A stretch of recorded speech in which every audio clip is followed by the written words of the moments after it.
Weird News Weekly with Ben and Reid. It is that time once again. Time for another episode of Weird News Weekly. My name is Ben Rogers. This guy's name is Reid Marnie. How's it going, Reid?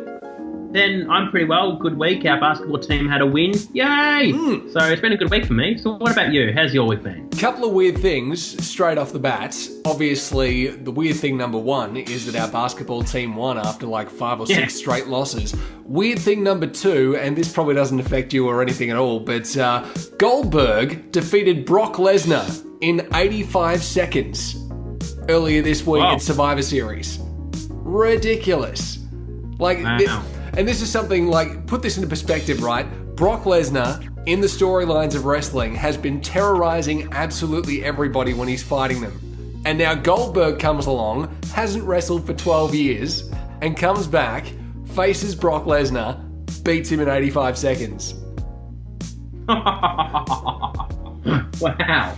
And jeez. A whole heap of people are just going nuts on social media. Some people are saying it's the stupidest thing that WWE's ever done. I flipping loved it. I thought it was freaking hilarious. Just seeing everyone's reactions in the crowd. They're just like, what? Oh my God, what just happened? It was like something a bit different. It was the greatest thing that I'd seen in wrestling for a while, and I haven't even been watching wrestling. I was just kind of keeping track of the Twitter feed on the day. I was like, whoa, holy shit's happening. Okay, let's just roll with it here. Good stuff. But as far as the weird news for the show this week is concerned, Reid, I have a whole heap of little tidbits that have come up about the Harry Potter movie franchise, little facts and things that you might not have actually known about the movies themselves. Obviously, we've heard a lot of things about the books over the years, but the movies, I guess a lot of those secrets have been kept under wraps, but now they've been revealed to the world. So there's some interesting stuff that's going along with the Harry Potter movies right there. But also, as well as that, I have a story about Red Bull and what happens to your body when you actually drink a can of Red Bull. What does your body do to process that actual drink? So yeah, that's my stories right there. What about yourself? Well, one of our favourite lollies that we ate growing up in our childhood was discontinued last year, but it looks like it's going to come back for a little period. They should be bringing it back in general, but for whatever reason, they're bringing it back for a little period of time. The spearmint leaf is coming back this time in about a couple of weeks' time for a special pop-up screening, and that not only that, but it's also coming back with a few other brand new creations from Alan's Lollies. So it's ahead of the Christmas time, so they want to maybe trial some new flavours and see if there's any interest in the spearmint leaf. Note to Alan's Lollies, yes, there is. There's a lot. There's a lot. Just bring it back, you weird people. And also, we've all had guests stay at our home from time to time, and sometimes guests can overstay their welcome. You offering them a cup of coffee to get them to leave. Maybe late at night, and offering them a cup of coffee might mean something completely different to some people. To some others, it's a way of getting rid of people. Well, a woman in Florida has got a typically American way of getting rid of someone, but she wants to get rid of her guests that she's invited to her home, and she's got a very American type of way of getting rid of them. So I don't think we do this sort of thing in Australia. I'd like to hope it's definitely going to be in America. Well, it's an American thing. You would sort of associate this with America, definitely not Australia. So I'll let you know how she got rid of them. Yeah, we'll get to the nuts and bolts of that story a little bit later on. But of course, if you want to follow along the show on social media, you can do so on Twitter. That's the only place we're at on social media these days, at Weird News Weekly on Twitter. You can find all our source article links right there throughout listening to the show, of course. If you want to listen to the show, you can do so on iTunes, Stitcher, and Soundcloud. Also, watch us on YouTube as well if you want to do so right there. Just search Weird News Weekly on all those platforms. Rate, review, and subscribe right there. Reid, after a couple of weeks, a couple of big number weeks as far as the audio version of the podcast is concerned, we had 120 something plays. We had nearly 300 plays on the previous week's episode, and now last week's episode we thought we might be going on a bit of a run here. We're down to 60, but still 60. Better than nothing. We're still happy with that, considering before this big run of, plays from the last couple of weeks, we're usually averaging anywhere between, 25 to 35. So anything above 40, I'm taking as a win. Win for us, so yay. Yeah. So to all the new followers sure. who have jumped on board as far as the SoundCloud side of things is concerned, iTunes and Stitcher as well, if you are one of those people who has jumped on board, we do welcome you along to this weird and wacky adventure of crazy news that we find every week. So we may as well jump into it, Reid. Let's do it. Rightio, we'll kick things off with a Harry Potter story right here. J.K. Rowling actually turned down a part in the first Harry Potter film. What? Yeah. Seriously? I'm hitting you straight off the bat with the weird facts about the Harry Potter franchise the movie franchise right here. Apparently, J.K. Rowling was offered the part of Lily Potter in the first film, which of course is Harry's mum. And she decided to turn down the role rather than making a cameo in her own story. She was like, no, I'm not really an actress, and even though all I have to do is wave at Harry in a mirror, I'm sure I'd find some way to stuff it up. Brilliant. So she rates her writing skills because she pursued with that for quite some time and kept knocking on people's doors until someone signed her to a book deal, but she doesn't rate her acting skills. So, not even to give away. At least she knows her strengths. That's the main thing we're talking about here. But we move on to actually casting people in the movie here, Reid. Now, before Harry was actually cast, before, Daniel Radcliffe was actually cast as Harry Potter, the main guy, the main person that you needed to cast to make this movie franchise go ahead, the owl was actually cast before Harry. The owl before Harry? Hedwig. The most important was the owl. Mm-hmm. They actually cast Hedwig before they cast Harry Potter himself. So apparently it's easier to find a bird to be in your film than it is an actual actor to play your lead role. So there you go. I wonder how the process to get the owl would have gone. It would have had 20,000 owls. Woohoo! Nah. Now, it says here that Daniel Radcliffe was actually allergic to his famous Harry Potter glasses. Allergic? Which I find kind of... It says here, at first Radcliffe was made to wear green contact lenses so his eyes would look like Harry's. The idea was binned when he had a severe allergic reaction to them. That wasn't an option with his glasses. Despite them giving him whiteheads around his eyes, he clearly needed to endure it, as Harry wouldn't have been Harry without the spectacles. Oh, allergic to glasses? Yeah. So I'm guessing what they've tried to do here is... give him, obviously had an allergic reaction to the contact lenses that they were giving him there because they wanted to make his eyes the same colour as they'd said Harry's eyes were in the books. So it needs to be, true to life as far as the books going into movies is concerned. But yeah, they didn't really work as far as Harry's eyes were concerned. And then they've gone on to the glasses and it kind of made something weird happen with his eyes as well. Thank God I'm not allergic. I'd be lost without my glasses.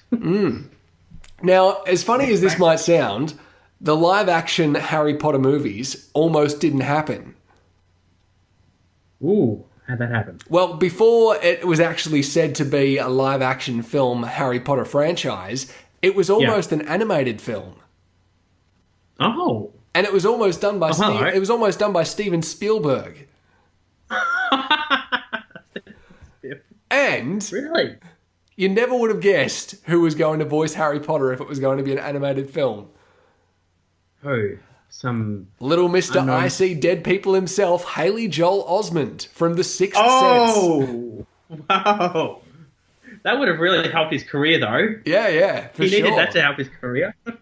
Now, another weird casting choice that could have possibly happened, I reckon this one would have been a good one, though. And the reason why it didn't actually happen is because there was a ban on American actors being involved in the Harry Potter movies. They didn't want any American actors at all. They wanted them all to be from the UK, Scotland, or Ireland. And that was it.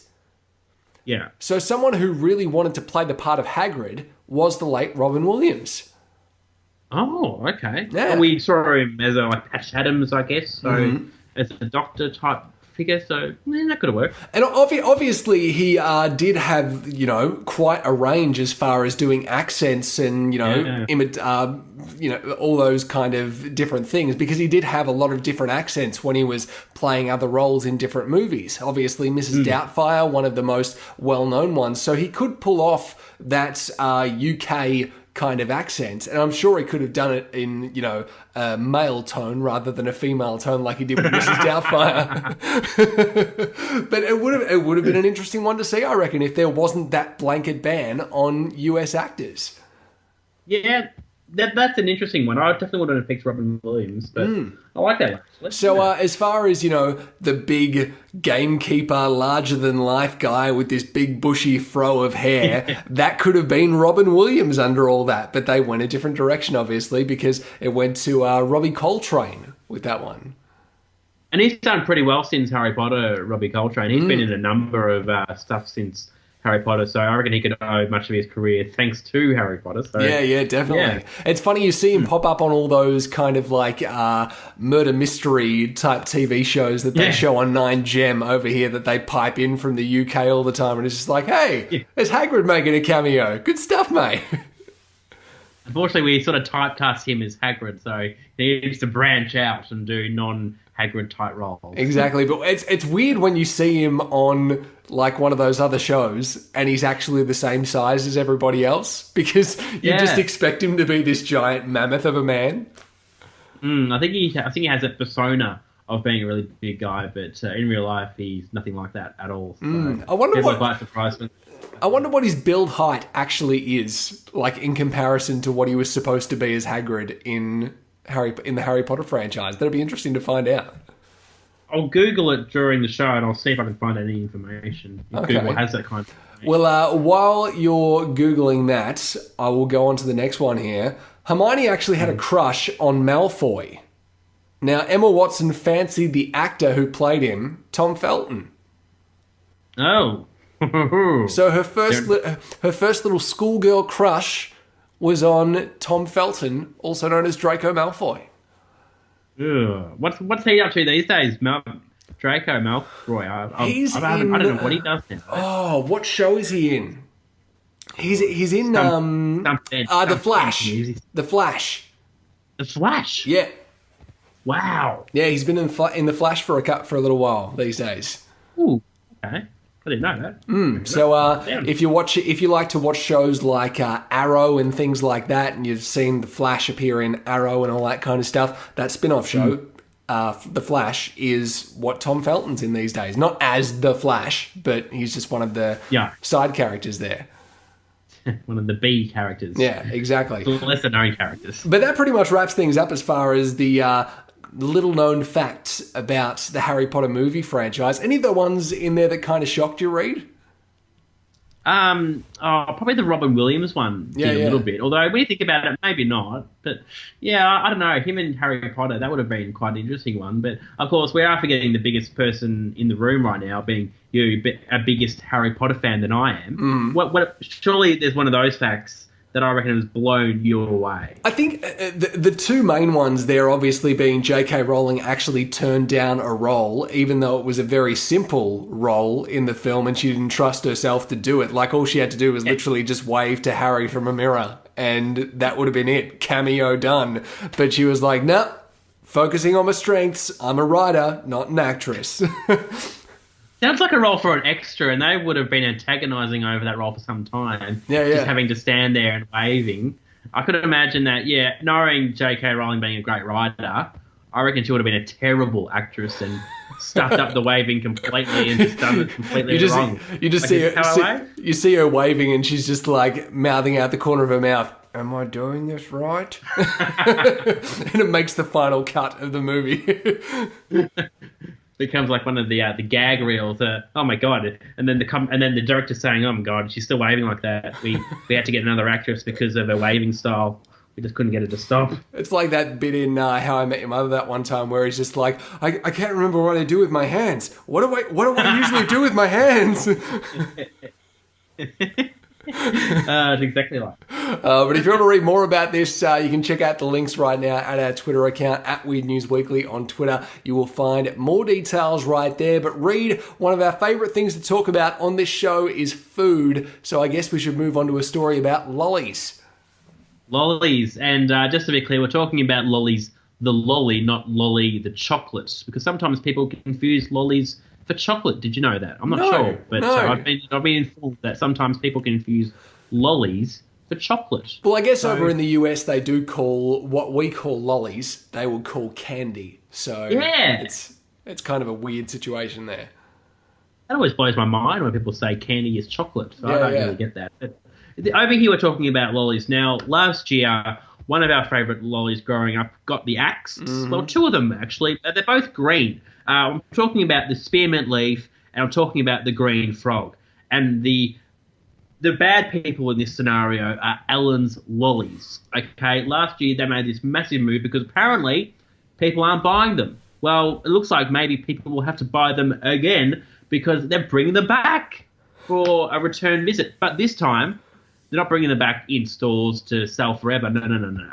They're doing it for a pop-up store. Now, the reason they're doing this is because Allen's lollies are celebrating 125 years. Wow. So, happy birthday to them. That's a pretty big anniversary. It's, a great thing to achieve. And to celebrate it, they're actually relaunching the spearmint leaf and the green frog. Now, the other great thing about this story is they're not only doing those two flavours, they're also bringing in some brand new ones, Ben. Oh, okay. What have they got there? Well, they've got some lollies that are sort of chocolate-based, okay? So, aside from the spearmint leaf and the green frog, they're bringing back choc-coated raspberries. Oh, nice. Now, this is something that we all do, it sounds very romantic, we all think of a romantic situation being someone dunking a strawberry in chocolate and feeding it to their loved one. It's a very romantic situation. But this one doesn't really sound romantic because this is the raspberry, as in the lolly, the raspberry with a covered in chocolate. So maybe not so romantic, but I can see why people might assume it's a romantic lolly. They're also going to be bringing a chocolate that's banana coated in chocolate. Now, It's not an actual banana; it's the banana lolly coated in chocolate. And I'm seeing the image here right now. It's just chocolate over the banana, so you wouldn't even know it was banana underneath the chocolate. So it could be an interesting way of disguising fruit to children, or introducing bananas to children who don't know it's fruit. So maybe that's the one to think of for parents out there. They're also bringing out some other flavours as well. I quite like this one. They're bringing an Aussie mix. Now, what the Aussie mix is, it's a pack that includes the Harbour Bridge, the kangaroo, a koala, an Aussie map, and a boomerang-shaped lollies. But they don't say what those taste like. They're just saying what they're going to be. It's an all Aussie mix with Aussie things, Harbour Bridge, kangaroo, but they don't say what flavour it's going to be. Now, what do we reckon the Harbour Bridge would taste like? Like pennies. Like pennies? I reckon you could be onto something. I had a look at the kangaroo and the koala one. I'm just a bit concerned now that people are going to be like licking kangaroos and licking koalas and thinking, is that going to be the flavour? Because if that's the case, then I want out right now. Or they could just be like some really disturbed young kids who are just like, oh, I ate a kangaroo and a koala out of this packet the other day, and then they've never actually seen a real life koala or kangaroo before, and as soon as they see one, they run up to it and lick it, and they're just like, it doesn't taste anything like the lolly, Mum. And they're also going to be bringing back this new flavour. We all know the lolly, the teeth, which I've always found is a bizarre one to be turning into a lolly anyway. It'd be like, imagine an elderly person with dentures eating the lolly, the teeth lolly. I mean, that'd be a very bizarre sight, just saying that right now. But what they're doing is they're bringing, it's called funny teeth. Now, they're doing that in 4 flavours. One of the flavours is crisp apple mint, fruity berry mint, pineapple mint, or the original vanilla mint. And it's all going to be teeth-flavoured lollies. So I don't know how they came up to those flavours and why they're bringing it in teeth, but apparently that's what people like, and they're doing it anyway. So wait, pineapple mint? What's pineapple mint? That's the weirdest combination ever. Well, how did they come up with that as a flavour? I mean, the other one was... the other one sounds, easily enough. I mean, apple and mint. I can see that being a combination. Berry and mint. Yeah, berry and mint. Pineapple mint. Pineapple mint. It doesn't really make sense. I mean, it sounds good, pineapple mint, but as an actual product, I can't see how that's going to work. I can imagine some alcoholic drink maker is probably just listening to us right now and going, "Oh, it's a combination for years, duh." But it's just like in my head, those two things just don't go together for some reason. Yeah, so I think people are going to be wondering, do I look at this as I eat it, or do I just close my eyes and imagine what it'll taste like as soon as I eat it? I don't know, maybe not. Just give it a go and see what happens. Give it, yeah. People say that about all kinds of things in life. But this one is going to be very bizarre because, unfortunately, for those listening to us who don't live in Sydney, we're all victims because they're only doing this in Sydney because that's where they're going to have it. They're not going to have it in Melbourne. They're not going to have it in any capital city. Only in Sydney. That sucks.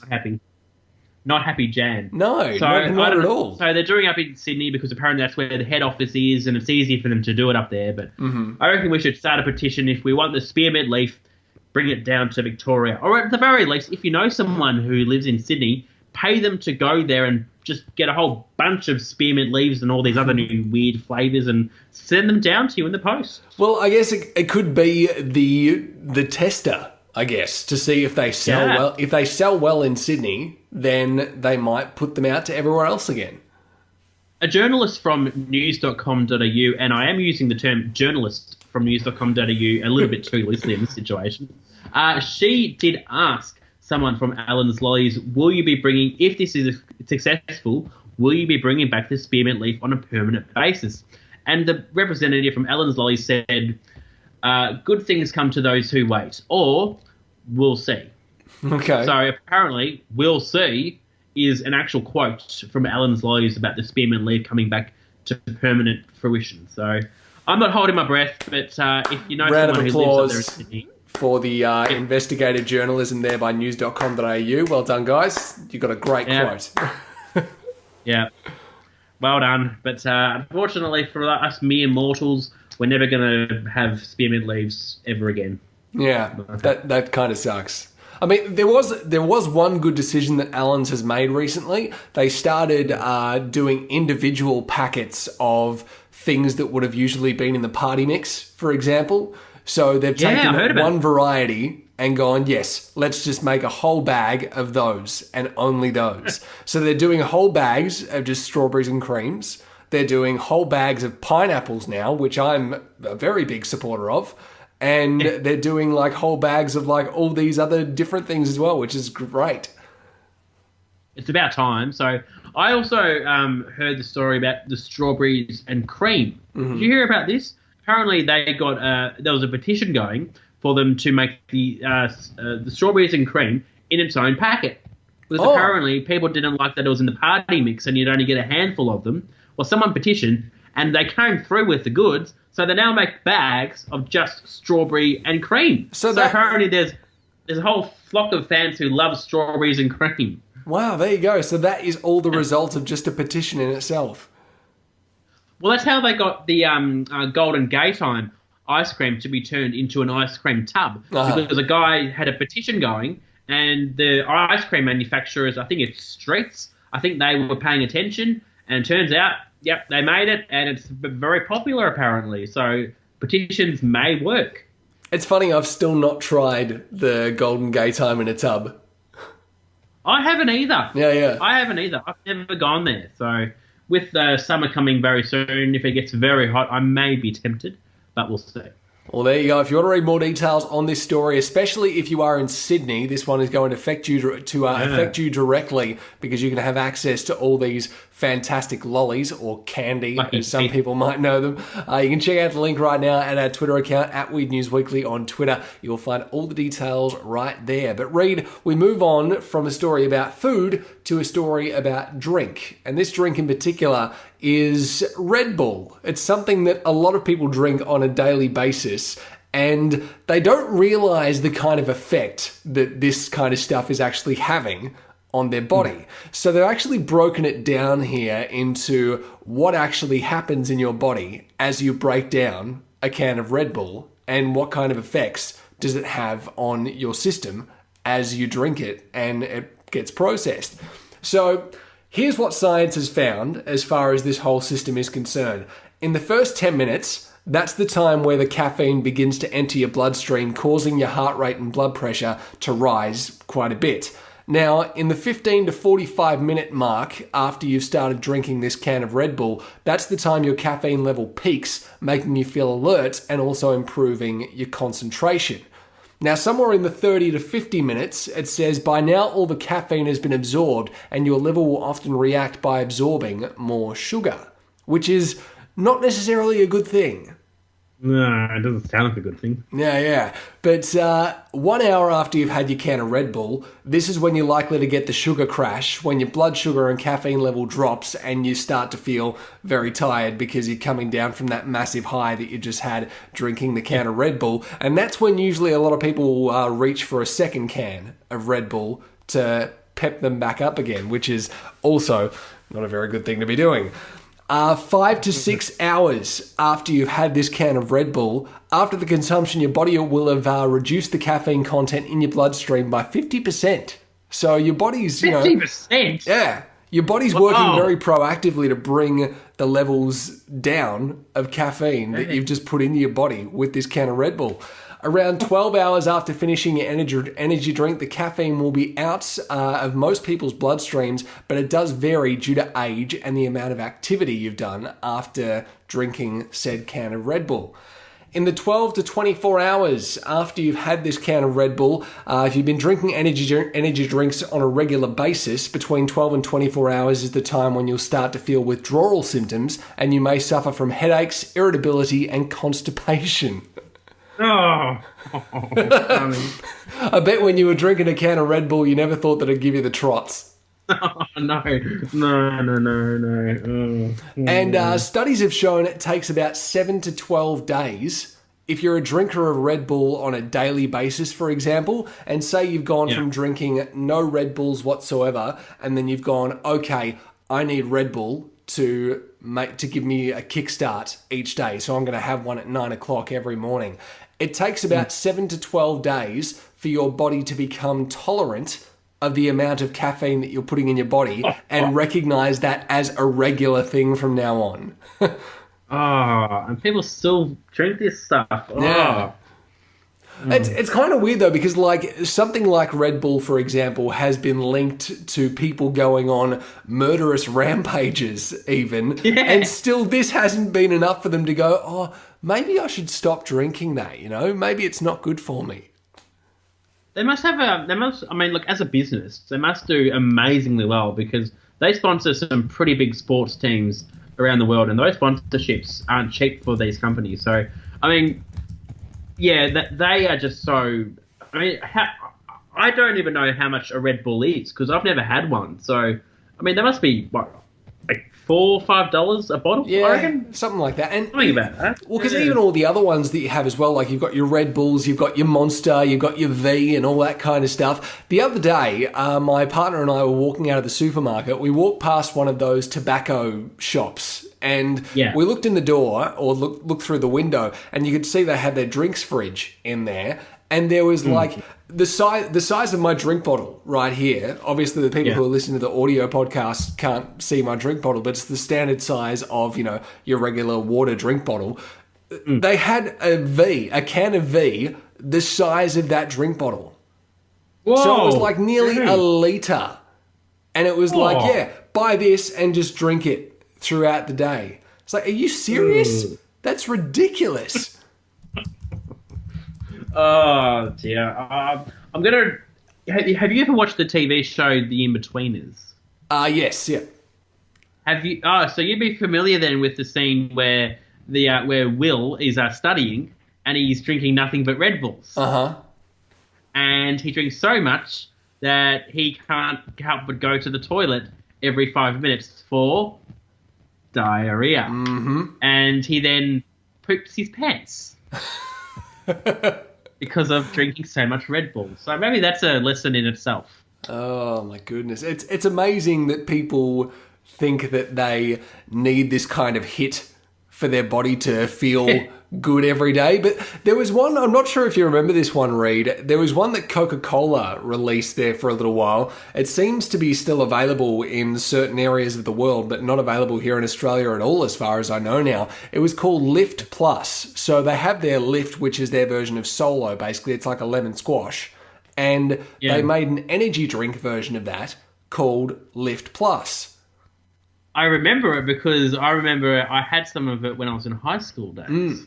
And that was way back then. That's the only energy drink I've ever actually tried. I've never tried like the Red Bulls, the Vs, the Mothers, the Monsters, anything like that. I've never tried any of them. The only one that I ever had was Lift Plus. And there was some big investigation done into it back in the day, and then all of a sudden it was just gone. Like out of nowhere. You could not get it anywhere if you were going to the supermarket or anything like that. And I was just like, what happened to my Lift Plus? It's just all of a sudden disappeared. And now that I look back on that, it's probably a good thing that I kind of stopped drinking Lift Plus and it was taken out of my life. I mean, people are just better off without these drinks. But I'm like you. I've never had any of these energy drinks. And I just can't imagine how people can drink it like it's water. Oh, actually, I've just typed in Lift Plus into a Google search, right? Plus, I typed in Lift Plus Coca-Cola because they're obviously the people who make it. There's actually a petition on change.org. Bring Lift Plus back to Australia. I want to see how many... Let's see if I can see how many signatures this thing's got. Only 10 supporters so far. That's brilliant. It doesn't say how many they're looking for. It was it was posted like 2 years ago, so it's not doing very well. 2 years and it's got 10 supporters. But it says here that apparently it's still 100% available in New Zealand, but just not here in Australia.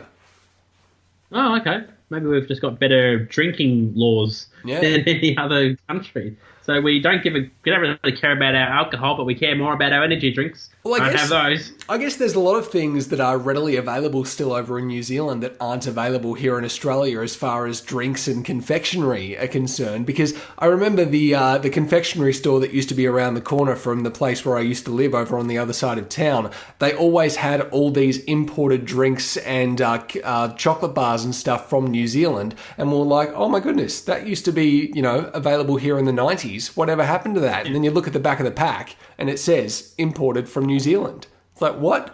Why are they getting all the stuff that we used to eat and we're not getting it anymore? It just seems strange. Like the Perky Nana, for example. You know that one? Yeah. It's the Cadbury chocolate bar, banana flavored, covered in chocolate. And it's like this this nice chewy banana chocolate bar. And you can't get them barely anywhere here in Australia because they're always over in New Zealand making them over there. Oh, how dare they? Mm-hmm. We want it, not them. We're Australia. We're better than New Zealand. Exactly. No. So as far as energy drinks for you are concerned, have you ever been at all tempted to, get on the energy drink bandwagon? Not at all. I've never touched the stuff. Never will. It's like alcohol. Never have touched the stuff. Never going to touch the stuff. Better off without it. You know who is one group of people who I notice are consuming energy drinks quite a lot is YouTubers. A lot of people who I watch on YouTube are always like either drinking a can of some energy drink or something, or they've got one in the background that's like a crushed can that they've just drank previously. And I'm just like, my God, why do you need so much energy drinks in your life? Like pretty much all you do is sleep and then wake up and look at the camera and go, hey guys, today I'm doing such and such challenge with my brother. Oh my goodness. Like, why do you need an energy drink to do that? Ooh, fun little challenge here. Are there any energy drink challenges? Ooh. Because I reckon people are dumb enough to have like a game or a challenge where they do nothing but drink energy drinks for a certain period of time. Let's go. I reckon something exists like this. Energy drink. Whoa, okay. I type in energy drink challenge and it comes up. Energy drink challenge. Ooh. Wow, so such a thing exists. Oh, it's all like, a lot of crazy energy drink challenges on YouTube. That's probably really not a good thing. Who'd have thought? Let's just see if anything comes up in a regular Google search here as far as like Wikipedia or something is concerned, to see if there's any, kind of rules as far as this whole thing is concerned. The V Energy FMF Challenge. What's this one here? This might actually be a competition of some sort that's not related to actually drinking can after can after can of energy drink. Because that's done by V Energy Australia. I'm pretty sure they don't want to condone people drinking crazy amounts of energy drinks. Okay. So it's the 5 energy drink chug challenge, also known as the 5 energy drink heart attack challenge. Oh, whoa. Okay. Yeah. What's the challenge? To get a heart attack quickly than anybody else. To try and drink as many energy drinks as possible without getting a heart attack, I'm guessing. Oh, without getting a heart attack. Oh, my goodness. People are weird. I just don't get this. And it says, warning, do not attempt this at home. Why did you set it as a challenge then? I think people might take those sort of things a little bit too literally. Okay, they didn't say try it at home, but they didn't say try it at the office. Let's do it there. I feel like it's just some self-indulgent dude who's just kind of like, yeah, I'm going to do this energy drink challenge and I'm going to encourage people not to try this at home just so I'm the absolute master at it and no one will ever beat me at what I'm achieving here. What's wrong with people? Why do they do this? I really want to watch one of these videos, but I think I need to save it until we finish the show just so I can actually absorb the ridiculousness that's going on here and not lose my mind whilst we're trying to... We have after-show viewing ready at the hands of YouTube with Red Bull. Exactly. But if you want to read more about this story, you'll find the links waiting for you right now at the Twitter account, at Weird News Weekly on Twitter. All the info is waiting for you right there. But Reid, we're going to wrap things up this week with our final story. This one is all concerning what, mate? It's concerning guests not leaving. Now, we've all had guests come to our homes that we've invited, that we've said, hey, come over for a drink, we'll have a good time, we'll watch a DVD, we'll do nothing but hang out. Well, it seems that a woman in Florida had enough of her guests not going. So there are a few ways you could get rid of them. You could ask them to go. You could try and encourage them to go, maybe by offering them a drink, usually a coffee or some sort of food, or to say my phrase of getting out of anything. All right, well, and for some reason that usually is a sign of telling people to go. Better wrap things up. Yep. All right. It gets people going all the time. They sort of understand. Well, it seems these guests are of a woman by the name of Alana Saville. They just wouldn't leave her. They were just at her house that she invited, and she just got sick and tired of them not going. So what happened was, being an American woman, she was entitled to have a gun. And she had a gun, and she just got it, and she shot at the feet of her guests to get them to go. My goodness. Just doing the old dance. I like that she didn't go for the obvious shot of shooting them in the stomach or the face or some hideous thing because, they wouldn't go. They said, no, shoot them at the face. And she's like, okay, rather than inflicting physical pain on someone, I'd rather have to fix my flaws after they leave. Probably. And that's maybe the way to get rid of this. What happened was she got her .22 caliber handgun and began shooting at the feet of her guests. Now, as I said, she shot at them at the feet. She hit one of them, but she missed the other. Oh. So for that, she was arrested. Oh, wow. Seems the neighbours didn't take too kindly to being woken up at 1 a.m. by the sound of gunshots and hearing screams, as you can imagine. So she was then arrested and taken to police. But the weird thing was I came across this part of the story and I don't know if I quite agree with it. Okay. Her boyfriend, Ben, funnily enough. Of course. This is according to the affidavit, all right? It says here, Ben states that he has told the defendant that once they tell people to leave 3 times, she is to go get the gun and shoot it at the ground. Then she starts shooting people in the leg. So what that means is he's told her, if they don't go, shoot them at the legs 3 times. Mm-hmm. He's told her to do this. She, for whatever reason, has taken his stupid advice and got a gun and shot a guest at the feet. Oh, what? My goodness. It's what? It's even worse thinking to yourself, oh my goodness, these people probably breed and have probably brought life into this world. Some people just should not, produce and have children and grow up to be idiot adults, but apparently they do. The thing was, though, in the interview, she later acknowledged to authorities that there was a phone in the house and she should have simply called 911 to make the guests leave. Well, duh. Can you do that? Like, if people are overstaying their welcome and they don't get the hint that you want them to leave your house, can you just go, look, guys, I know we're friends, but I'm seriously going to call the cops if you don't walk out right now? I mean, that's just an empty threat, isn't it? I mean, we don't actually, take that action and call the authorities to get rid of your guests. Yeah. Because I don't think that's a service they provide is, getting rid of guests. I don't think they're going to come all the way out to the middle of Florida and get rid of your guests. I can't see that happening. Have you ever had a problem with guests that just didn't get the hint that it was time to leave at your house, Reid? Not really. I usually have guests who leave because they just want to go early and they just say, all right. And they just leave before I can even offer them a coffee to go. So I've too much fun. I've never had any problem in that respect. I myself, though, I like to believe I'm a good guest and I will never overstay my welcome, mainly because I don't like being at people's houses for a great period of time. So that's just me. I like to think I'm a good guest. But what about you? Have you ever had any problems trying to get people out of your house? I don't think we've ever had any problems as far as, guests overstaying their welcome. I think it's been more like when we've had people stay over at our house and like they're sleeping in the spare bedroom and you're just kind of like, yeah, you can stay over for the night. Obviously, don't want to drive back to where you've been or whatever. Or if you had a couple too many drinks or something, would rather not have you on the road and, potentially having a car accident. So someone will stay over the night and they'll kind of overstay awake.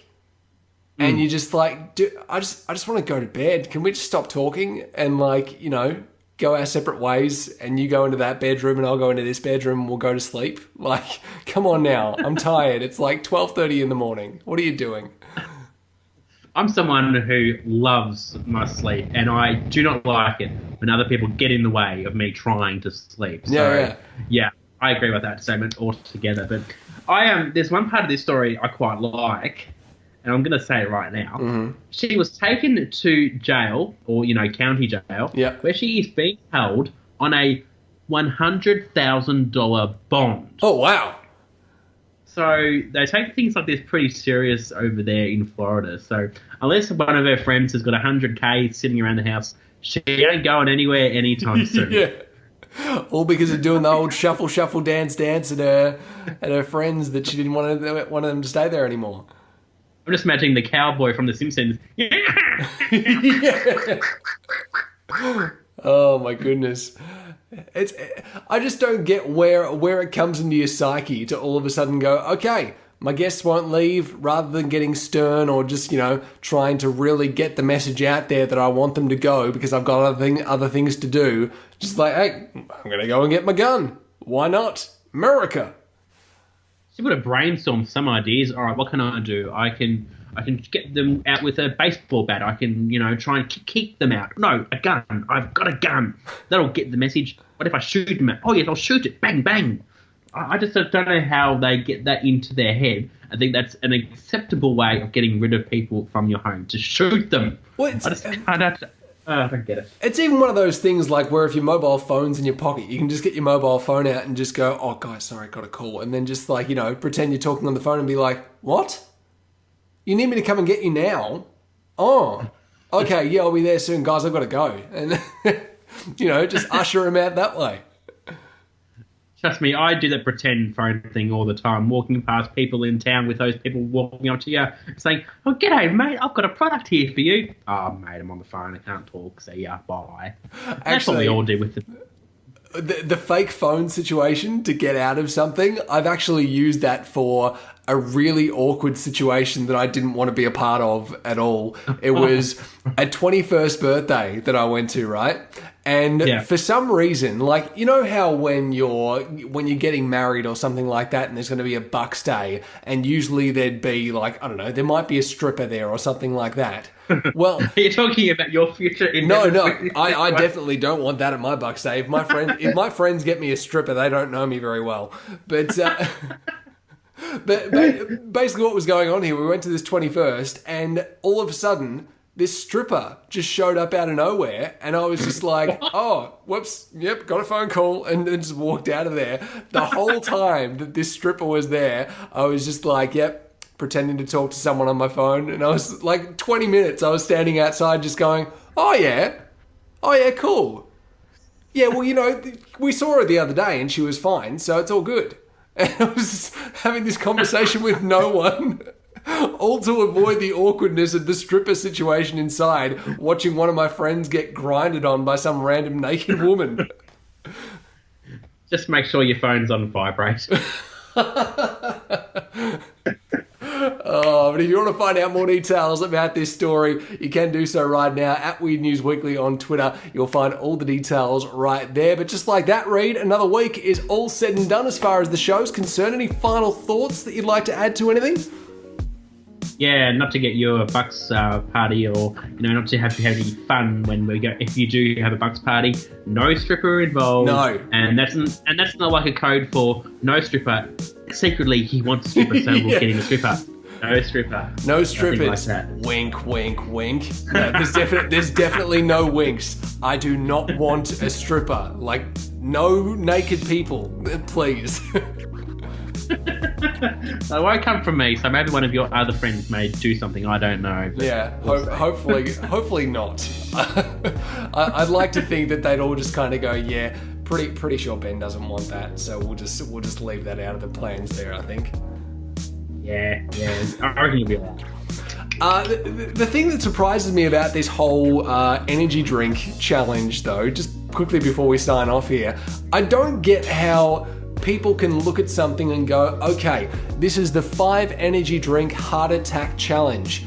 That sounds like a good thing that I want to do to get some views on YouTube. Let's go, boys, to the supermarket. And people will do it. Uh-huh. Well, and, end up with a heart murmur for the rest of their life. But it was worth it to get the 100 likes on my video. I'll end up like Tweak on South Park, just always going, oh my god, guys,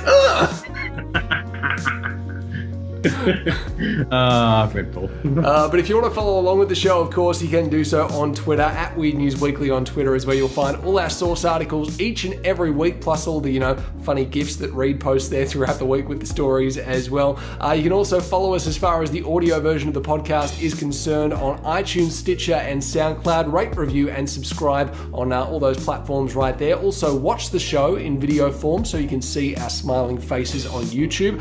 Just search Weird News Weekly on YouTube as well. Subscribe right there and get the updates in your inbox every single week as far as the show is concerned. But Reid, that's pretty much it. Another show is in the books. It's time to sign things off. So I've been Ben Rogers. This guy has been Reid Marnie. We'll catch you next week. See you, bye. What? Oh my god! What just happened?